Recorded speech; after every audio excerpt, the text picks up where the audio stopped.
A peaceful hike quickly turned into something terrifying. A woman told jurors everything seemed normal moments earlier. Then she says everything suddenly changed. I guess, but yeah, I'm just not enjoying this today. We were walking down and there's this big tree, and I was like, oh, I'll climb the tree. You can take my picture up there. And so we did that. Okay. Who took the picture of who in the tree? Yeah, I climbed the tree. I gave Gerhardt my phone and my purse to hold, and I climbed the tree, and he took the picture on my phone. So after you take the picture in this tree, where did you go? And I just climbed back down, back to Gerhardt in the trail. Okay. Once you climbed down from the tree, who had your phone and your purse? Gerhardt still had my phone and purse. Okay. What was in your purse? Well, my phone had with it my ID and credit card, and then the purse had, sunglasses and chapstick, something like that.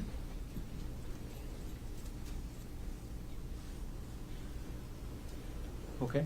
Now you mentioned one picture of you in a tree. Did you take any other pictures when you're coming down the trail? We did. At that point, Gerhardt said, let's take a selfie. There's like a cliff's edge there, and he's like, let's take a selfie with this view in the background. And so we went and took a picture there as well. Did you take any pictures of the defendant?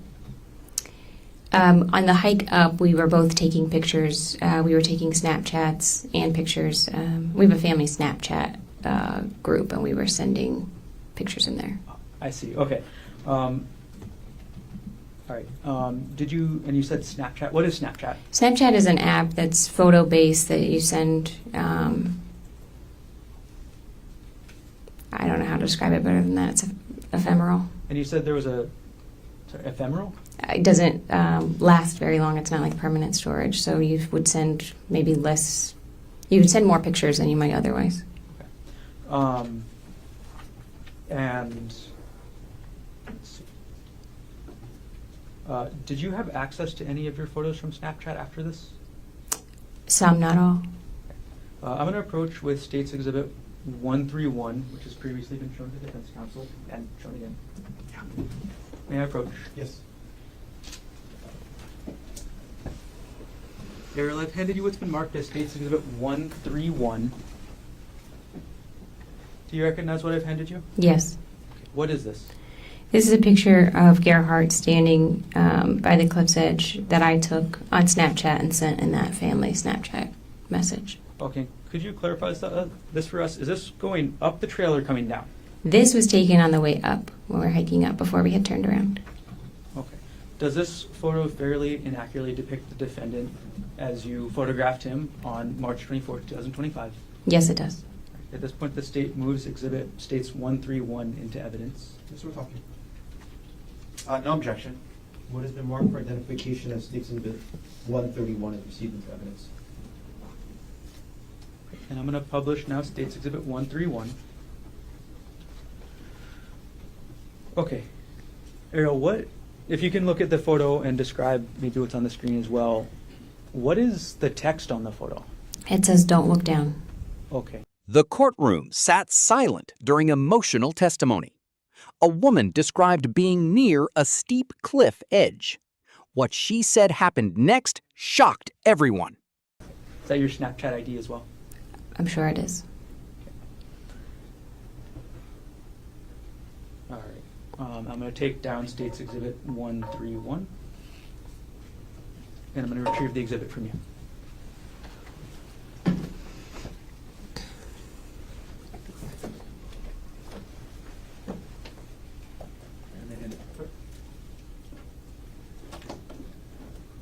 Ariel, why did you say don't look down there? It's a very steep cliff behind him. Okay, I want to fast forward in time a little bit to the photos you mentioned later. Sure. So did you take any other photos on the way down? Yes, right at that cliff. When I had come out of the tree and when we had walked to that cliff area, Gerhardt said, let's take a selfie with this as the backdrop. So we would be standing with our backs to the cliff, taking a photo. Before you took that selfie, or before the defendant asked to take that selfie, did you notice anything about the defendant's attention? Yes, he was very aware of where I was, where my feet were, where he was, and where the trail was. I felt like he was often looking at my feet and just very spatially aware of where I was on the trail. Did you ever take that selfie? We did. It wasn't quite as close to the edge as he wanted. I was standing from that photo. You can see there's a pine tree, and I was holding onto a branch of that because I was just uneasy that close to the edge. And we did take a selfie, but I held onto that tree. Okay. Do you still have access to that selfie? I don't. What happened after you took the selfie while you were holding onto the tree? I just asked him to move down the trail a little bit so that I could get past without having to go near the cliff. And then how did the defendant react to that? He was a little like, okay, and then he moved a few paces away. Okay. So after the defendant moved down the trail a few paces away, what did you do? Then I walked to him. So he was then facing me and the cliff, and I walked up to him. And again, everything was normal. I walked up and just kind of like brushed my hands against his shoulders, like kind of like a little hug.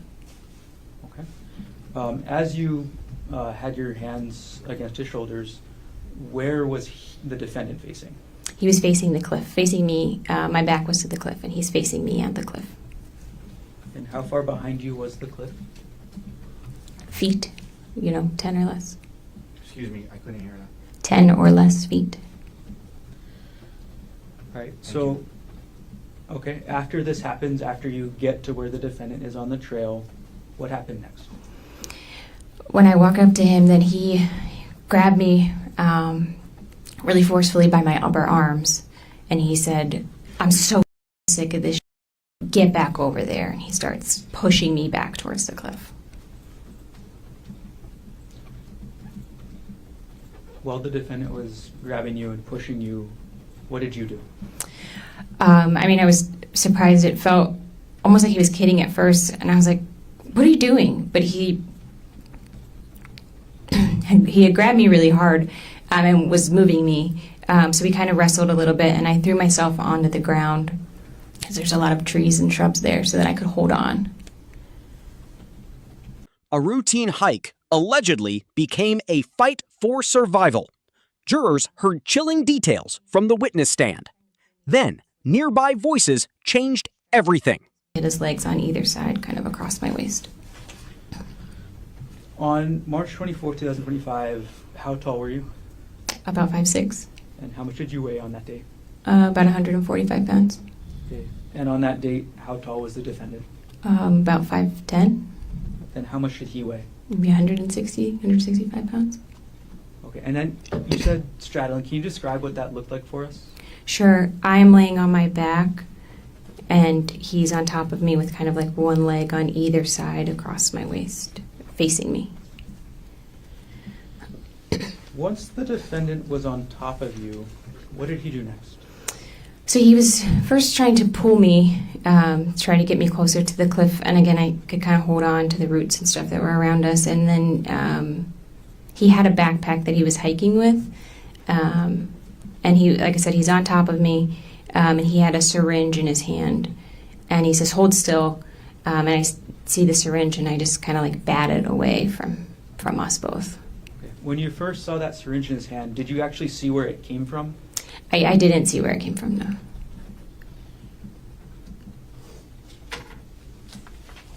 All right. And you said you were able to bat it. Do you know where it went? It just fell on the ground sort of near us. It would have been to my left because I could still kind of see it in my periphery as I was trying to make sure it wasn't going to get grabbed again. And then could you describe what you remember about the syringe, what it looked like? Sure. It was a clear syringe with a blue piece, maybe blue plunger, I guess is what that's called. Once you were able to bat the syringe away onto the ground, what did the defendant do next? So he had taken his backpack off, and it was on the ground to his left, so kind of to the right side of my body here. And he was digging in that with his left hand, and then kind of holding me down with his right hand. I'm screaming and I'm saying, "What are you doing? Get off me!" And he's saying like, "F you're done. I'm so sick of you. I'm so done with you."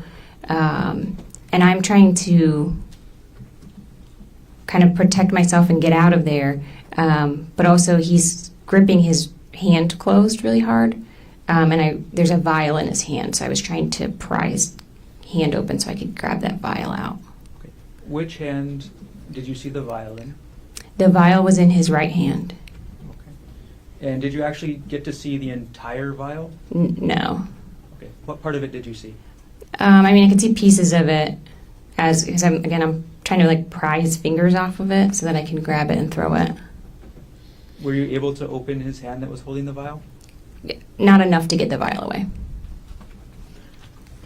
All right. You mentioned the defendant was saying some things. Can you tell us what you remember he said as he was on top of you? Yeah. I'm screaming and he's telling me, "Shut the up. Nobody's going to hear you out here. Nobody's coming to save you." And I'm saying, like, "You can't do this. Everyone knows we're on a hike. They'll know this wasn't an accident and our kids will be orphans. You'll go to jail and I'll be dead. Like, you have to stop." And again, he's saying, like, "You're done. We're done with you. We don't need you anymore." She said it started with photos and casual conversation. Moments later, prosecutors say panic and fear took over. The testimony left the courtroom stunned. Not really. And I had said, like, "Your mom just sent me a really beautiful text for my birthday. Like, your family will be upset if I die. You can't face our kids after this, you know." And he did seem at that point to, like, calm down a little bit. Like, it seemed like he took a deep breath and calmed down. And so I had this moment where I was like, okay, this is the break. Like, I can get out. And then he just starts hitting me with a rock. Okay. I'm going to backtrack for just a moment, Ariel. As the defendant was on top of you, as the defendant was saying things, and as you were saying things back, were you trying to defend yourself physically at all? Yes, and I'm screaming and trying to defend myself physically. So I think I bit his forearm at one point, trying to, that would have been his right forearm. And then I was also squeezing his testicles with so I had my right hand trying to squeeze his testicles to get him to get off of me. Okay. And was that, when you were doing those things, was that before or after he calmed down, as you just said? That was before he calmed down. Okay.